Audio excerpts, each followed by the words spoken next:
जितने भी भक्ति करने हो, चाहे रामनवमी करने हो, चाहे जन्माष्टमी हो, उसमें भी सहता था, भूखा रहता था और जो भी मन में मुराद होती थी पूरी श्रद्धा के साथ पूजा करता था। चाहे महाशिवरात्रि हो, चाहे कोई भी फेस्टिवल हो, उसमें बहुत श्रद्धा के साथ मैं पूजा पाठ किया करता था। और बेसिकली मेरे पापा जो हैं वो पूजा में ही अधिकांशतः विश्वास करते हैं, तो मैं भी उनको देखा देखी शिव जी को बहुत मानता था और शिव जी में मेरी भी आराधना बहुत ज़्यादा थी। इतनी थी कि कोई भी बात होता था तो मेरे मुंह से ओम नमः शिवाय का जाप अपने आप निकल जाता था और अपने मन को शांत कर लिया करता था। तो इसलिए पूजा पाठ में तो मेरा शुरू से ही बहुत रुचि था, बहुत विश्वास है और भगवान में बहुत ज़्यादा श्रद्धा था।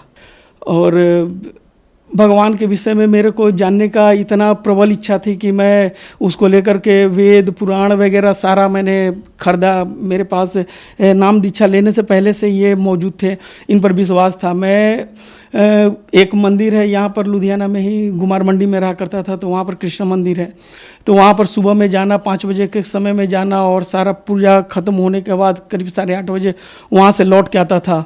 और मुझे जो जानना था, जो जानकारी लेनी रहती थी, वो पंडित जी से मैं पूछता था, वो अपने स्तर का मुझे ज्ञान बताते थे। और मेरे मन में बहुत सारे सवाल हुआ करते थे कि जैसे कि सारे देवी देवता जो है वो भारतवर्ष में ही जन्म क्यों लेते हैं, या ये सतयुग में सारे जो था एक ही समाज था, जैसे कि सनातन धर्म हुआ करते थे, त्रेता में भी सनातन धर्म था, हिंदू ही हुआ करते थे, द्वापर में भी सारे सनातन धर्म थे, लेकिन ऐसा क्या कारण पड़ा कि सारे धर्म जो है वो एक सनातन धर्म जो है सारे धर्म में विभाजित हो गया? क्या कारण पड़ा कि कुछ हिंदू जो है ना कोई ईसाई बन गए, कुछ हिंदू जो है कुछ मुसलमान बन गए? इस तरह के बहुत सारे सवाल मेरे मन में थे और इस तरह का सवालों का जवाब पाने के लिए मैं बहुत पंथों में भी गया, जैसे कि राधा स्वामी पंथ में भी गया और वहाँ पर भी मैंने क्वेश्चन राइजेस किए। बट मेरे सवालों का जो मुझे सवाल का जवाब चाहिए था वो मेरे को संतुष्ट नहीं कर पा रहे थे। हालांकि राधा स्वामी पंथ में जाने के बाद मुझे ये ज्ञान हो गया कि गुरु के बिना जो ना ज्ञान नहीं होता है, और वहाँ से मैंने काफ़ी कुछ सीखा, लेकिन मेरे जो मन को संतुष्टि चाहिए थी वो संतुष्टि वहाँ पर नहीं मिल पाई।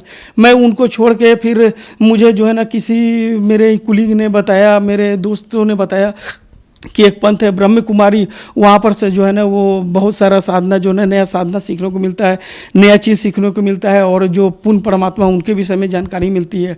तो मैं वहाँ पर ब्रह्म कुमारी में भी गया, करीबन 8-10 दिन मैंने वहाँ पर भी लगाया। वहाँ पर एक कोर्स होता है जिसमें जो है ना वो पूरी सृष्टि रचना वगैरह के बारे में बताते हैं।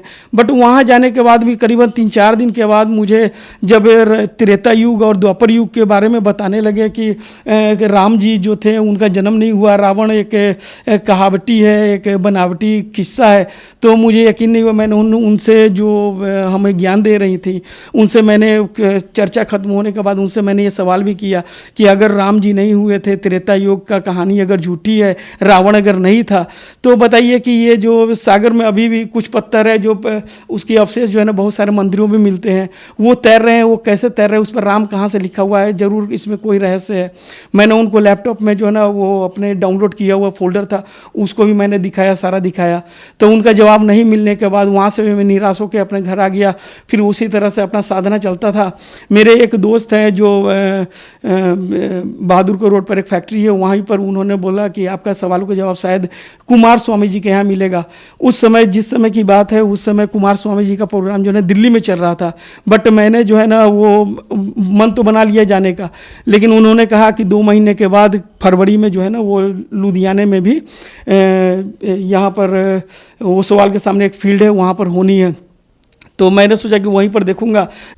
सर, जैसा कि आपने बताया आपने इतनी भक्ति साधनाएं की, आपने राधा स्वामी पंथ से नाम उपदेश लिया, फिर आप ब्रह्म कुमारी पंथ में गए, फिर आपने कुमार स्वामी के पास गए, तो इन सब साधनाओं से आपको क्या लाभ प्राप्त हुए? सर, इन सब से मुझे लाभ तो कोई प्राप्त नहीं हुआ, क्योंकि मैं लाभ प्राप्त करने के व्यू से नहीं गया था। जो मेरे को कष्ट थे, शारीरिक कष्ट थे या धन से कमी थी या जो भी थी, उस चीज़ का तो भरपाई बाद में होता है। पहले तो मेरे मन को शांति चाहिए था, जो कि वहाँ पर जाके मिला नहीं, क्योंकि जो मेरे सवाल थे वह पहले भी उसी तरह के थे और जिस समय मैं वो कुमार स्वामी जी के यहाँ से आया उस समय भी मेरे पास वही सवाल थे, तो सवाल तो उसी तरह खड़े थे। सो मुझे वहाँ से कोई लाभ नहीं मिला, ना ही मैंने मेरे को पहले के पूजा पाठ से भी कोई लाभ नहीं मिला, क्योंकि मैं इंजीनियरिंग का स्टूडेंट था। लेकिन इंजीनियरिंग कॉलेज में मेरे होने के बावजूद भी मेरे घर के बजट ऐसे थे कि मैंने एडमिशन नहीं ले पाया।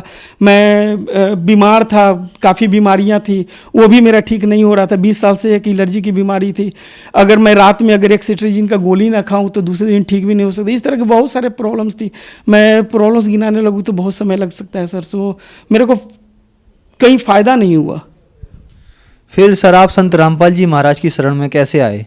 सर जब कुमार स्वामी जी के यहाँ मैं गया था, वहाँ से आने के बाद मुझे अपने फैक्ट्री में एक जहाँ पर मैं काम करता था वहाँ पर मेरे ही एक भाई थे जो वहाँ पर काम करते थे, उनका नाम सनी दास था। उन्होंने मुझे बताया कि एक गुरु हैं, एक ऐसे पुरुष हैं जिनका ज्ञान सुनने के बाद आपको सारे सवाल का जवाब मिल जाएगा। तब मैंने उनसे पूछा, उन्होंने मुझे एक बुक दिया जिसका नाम था ज्ञान गंगा, और उस ज्ञान गंगा को मैंने पढ़ा। सिर्फ 18 पेज, भूमिका से लेकर सिर्फ 18 पेज पढ़ा। तो मैं वहाँ से 10 दिन के बाद यहाँ आके मैंने नामदान ले लिया। सर संत रामपाल जी महाराज की शरण में आने के बाद क्या आपको उन सवालों के जवाब मिले जो आप ढूंढ रहे थे? हाँ जी सर, संत रामपाल जी महाराज के पास के शरण में आने के बाद मुझे उन सारे सवालों के भी जवाब मिले, और उनके अलावा जो क्वेश्चन एराइज होते गए उन सारे सवालों को भी जवाब मिलते गए, क्योंकि उनका जो ज्ञान था वो विस्तृत रूप में और एकदम सुई की नोक से भी छोटी छोटी जो बारीक जो क्वेश्चंस होती हैं उन सारे क्वेश्चंस को क्लियर करती हुई मेरे मतलब कि अंतर आत्मा के जितनी भी क्वेश्चंस थी, जितनी भी सवाल थी, उसको जो है एक एक करके मैंने क्लियर किया। और मुझे लगता है कि वो जो ज्ञान बताते हैं, जो वेद पुराण जो हमारे धार्मिक ग्रंथ हैं, जो जिसे हर घर में होना चाहिए, जिसे पढ़ने का किसी के पास टाइम नहीं है, सो उसे मैंने पढ़ा है। मैंने हर एक सवाल को, हर एक जो रामपाल जी महाराज हमें बताते हैं वो सारे को मैंने एक एक करके गीता जी से या ऋग्वेद से मंडल 9 में जो उन्होंने जो बताया सारे को मिलाया, प्रमाण लिया। प्रमाण लेने के बाद मैंने सारा कुछ देखा कि सारा जो विधि है उनका, सारा जो पूजा है वो बिल्कुल सही है। पूर्ण परमात्मा को पाने का इसके अलावा और कोई दूसरा उपाय नहीं है। संत रामपाल जी महाराज के शरण लेने के बाद मेरे को बहुत लाभ हुए हैं। हालांकि मैंने ये सपने में भी नहीं सोचा था कि मेरे शरीर में जो बीमारी है वो ठीक कभी होंगे, क्योंकि मैंने जिस दिन मैंने नामदान लेने का सोचा था उस दिन मेरे मन में सिर्फ इतना ही था कि मैं सिर्फ पूर्ण परमात्मा के पक्ष में जा रहा हूँ, उनके शरण में जा रहा हूँ। मेरे को वो भक्ति मिली है जिसकी मैं तलाश कर रहा था, मुझे वो क्वेश्चन के आंसर मिले, बस इस कारण से मैंने नामदान लिए थे। लेकिन 3 महीने जो एलर्जी से मैं 20 साल से परेशान था, जिसके पीछे मेरे माता पिता ने बहुत सारे पैसे लगा चुके थे, मैंने पटना में भी दिखाया, एम्स में भी दिखाया, यहाँ तक मोहाली में भी दिखाया और लुधियाना में भी कई साल तक मेरी दवाई चली है। लेकिन डॉक्टर का कहना था कि आपको डेली का एक सेट्रीजिन डेली खाना ही पड़ेगा। वो जो है सिर्फ उनके प्रथम नाम मंत्र 3 महीने जाप करते हुए और मैं डेली दवा खाता था। गलती से मेरे से भगवान की मालिक की कृपा थी कि एक दिन छूट गया और मैं कहीं चला गया था और दवाई ले जाना भूल गया। तो वो क्या हुआ कि दूसरे दिन मेरे को एलर्जी नहीं निकला। फिर मैंने क्या किया, एक दिन बीच करके खाना शुरू कर दिया, उसके बाद 2 दिन गैप करके खाना शुरू कर दिया, उसके बाद 4 दिन गैप करके खाना शुरू कर दिया। मेरी वाइफ ने कहा कि आप जो है ना इसको बंद करके देख लो। मेरी वाइफ के कहने पर मैंने एक बार बंद किया और उसके बाद आज तक मैं बिना दवाई के हूँ सर, लेकिन आज तक मेरे को वो बीमारी नहीं हुई। मैंने एक इसका लाभ और भी है कि मैं लुधियाना में अपने 3 साल पहले जॉब छोड़ के मैंने एक छोटा सा फैक्ट्री लगाया था। उस फैक्ट्री को चालू करने के लिए मेरे पिताजी जो है वो 1 लाख का उधार लेकर मेरे को दिए थे, जो कि 2 साल चलाने के बाद भी मेरा जो है ना सक्सेस नहीं हुआ और बहुत सारा पैसा डूब गया। मुझे तो यही पता लगा कि जितनी साधना मैंने पहले की थी उसका मेरे को भरपाई ही करना पड़ा, कोई फ़ायदा नहीं हुआ। लेकिन रामपाल जी महाराज के शरण में आने के बाद जो मेरा 30,000 का जॉब था वो आज के डेट में करीबन 1 लाख से ऊपर हो गया है। उसके अलावा मेरे जितने भी कर्ज थे वो सिर्फ 1 साल के अंदर में सारे ख़त्म हो गए। मेरी शारीरिक सुख के बारे में बता दिया कि मेरा रोग मुक्त हूँ। मेरे घर में मेरी वाइफ है वो भी नामदान ले चुकी है और मेरा 6 साल का बच्चा है वो भी नामदान ले चुका है। सर संत रामपाल जी महाराज ने सभी धर्मगुरुओं को चैलेंज कर रखा है, आपको कैसा लगता है? सर ये तो बहुत अच्छी बात है, क्योंकि मुझे जब से पता चला कि पूर्ण परमात्मा जो है वो 600 साल पहले कबीर जी के रूप में यहाँ पर आए थे और सारा ज्ञान दे के गए, उसके बाद ही सारे पंथ चले हैं। उन्होंने क्लियर ये बताया हुआ है, अपने पूरे प्रमाण के साथ दिया हुआ है कि वो 12 जो पंथ हैं वो मतलब कि बिल्कुल इनके ऊपर बेस्ड है, बट वो बिल्कुल गलत है। और जितने भी महाराज हैं, जितने भी, मैं उनकी आलोचना नहीं कर रहा हूँ या मैं उनकी निंदा नहीं कर रहा हूँ, लेकिन ये बिल्कुल सही बात है कि उनके पास बिल्कुल भी ज्ञान नहीं है, निराधार बात है। जो भी घर में छोटी बड़ी जितनी भी तरह की पूजा होती है वो सारा वेद पुराण के अकॉर्डिंग होती है, मैं मानता हूँ। अगर भक्त समाज से ये मेरी क्वेश्चन है कि अगर वो पूजा पर विश्वास करते हैं, जो वेद में लिखा हुआ है उस पूजा के अकॉर्डिंग जो शादियाँ होती हैं या जो जितने तरह के छोटे मोटे बड़े जितने भी पूजा होते हैं, अगर उसमें विश्वास करते हैं तो उसमें ये लिखा हुआ क्यों नहीं पढ़ पाते हैं कि जो पूर्ण परमात्मा है वो कबीर साहब है, उनके बारे में पूर्ण परमात्मा के बारे में जिक्र हर एक जगह किया हुआ है, चाहे वो बाइबल हो, चाहे वो गुरु नानक देव जी का वाणी हो, चाहे वो अपने वेद हो, चाहे वो पुराण हो, चाहे हमारे गीता जी हो। गीता जी के तो हर एक अध्याय में उनका वर्णन किया हुआ है। और सिर्फ हम लोग मानते हैं कि कृष्ण जी भगवान है, तो अगर भगवान है तो उनकी बात को क्यों निराधार किया जाता है? उनके द्वारा जो द्वापर युग में जो बोला गया था, हम लोग मानते हैं कि ये जो ग्रंथ है वो सिर्फ हिंदुओं का अधिकार नहीं। मेरे मानना है कि ये हिंदुओं का अधिकार नहीं है, ये हर एक धर्म का है, हर एक जाति का है। क्योंकि जब ये वेद पुराण और गीता जी का उपदेश दिया गया था उसमें कोई धर्म नहीं थे। सो मेरी हर एक समुदाय से भी ये अनुरोध है कि वो सारे ग्रंथ को पढ़ें। ये सिर्फ हिंदू का नहीं, ये मुसलमान का भी ग्रंथ है, ये सिख का भी ग्रंथ है, ये ईसाई का भी ग्रंथ है। और उनको एक बार देखें, उनको चेक करें कि हमारे जो पंडित लोग हैं, हमारे जो पुरोहित लोग हैं, वो अगर जो बता रहे हैं वो सही भी है या नहीं है। क्योंकि आज का समाज जो है वो पढ़ा लिखा है, एजुकेटेड है, तो इतना तो समझ रख सकता है कि क्या सही है क्या गलत है। सो मेरे अनुसार से वो जो चैलेंज किए हैं बहुत सही है और ये काम बहुत पहले ही हो जाना चाहिए था। सर, जो श्रद्धालु आपको देख रहे हैं उनको आप क्या संदेश देना चाहते हैं? सर, जो श्रद्धालु देख रहे हैं, मैं तो ऐसे बहुत छोटा आदमी हूँ कि मैं इस लायक नहीं हूँ कि मैं उनको कोई संदेश दे सकूँ, लेकिन उन लोगों से मेरी ये विनती है कि वो समाज में बहकाए हुए जितने भी पंथ हैं उनके विषय में, उनके बारे में जानकारी लें कि वो सत्य क्या है असत्य क्या है। क्योंकि हमारे जो धार्मिक ग्रंथ है, अगर हिंदू को जानना है तो हिंदू को नहीं देखिए, उनके धार्मिक ग्रंथ को देखिए। अगर ईसाई को जानना है तो उनके धार्मिक ग्रंथ को देखिए। जो हमारे ग्रंथ हैं वो बिल्कुल पुराने हैं, सनातन धर्म के हैं, जब आदिकाल थी उस समय से आए हुए हैं। तो हमारे धर्म बताते हैं कि वेद हमारे भेद हैं, ये सारे लोग जानते हैं। मनुष्य जीवन एक बहुत दुर्लभ जीवन है, ये पता नहीं अगले जीवन में आएगा कि नहीं आएगा, हम अगले योनि में किस योनि में जाएंगे, किस योनि से आए ये पता नहीं है। सो अपने मनुष्य जीवन को मेरे विचार से आप लोग को जो है ना वेस्ट, किसी को वेस्ट नहीं करना चाहिए।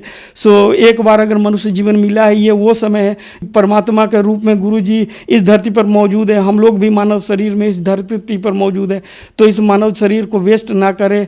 सो मेरे यही विनती है मानव समाज से, और अपने परख से गुरु करें, क्योंकि बिना गुरु के ज्ञान नहीं है। सर, संत रामपाल जी महाराज से नाम दीक्षा कैसे ली जा सकती है? सर, संत रामपाल जी महाराज से नाम दीक्षा लेने का बहुत आसान तरीका है। इनका जो है ना प्रोग्राम हर एक दिन संध्या टीवी पर 7:30 बजे से आता है, ईश्वर टीवी पर आता है और बहुत सारे चैनल जिस पर आते हैं। उसके नीचे में जो पंच लाइन होती है, जो येलो कलर की लाइन होती है, उस पर भी लिखी होती है जो भी नंबर है, जहाँ से भी इंडिया के कोई स्थान पर हो या इंडिया के बाहर भी है, जो जिनके यहाँ केवल आजकल तो नेट का सिस्टम है, तो सारे जगह ये मौजूद है। वहाँ से अगर वो किसी नंबर पर भी डायल करते हैं तो वहाँ से उनको जो है ना उनके बगल में जो भी नामदान केंद्र है वहाँ से उनको जो है ना वो सब कुछ जो है ना साधन उपलब्ध कराया जाता है और नामदान दे दिया जाता है। इसमें कोई प्रॉब्लम वाली बात नहीं है। धन्यवाद सर। धन्यवाद।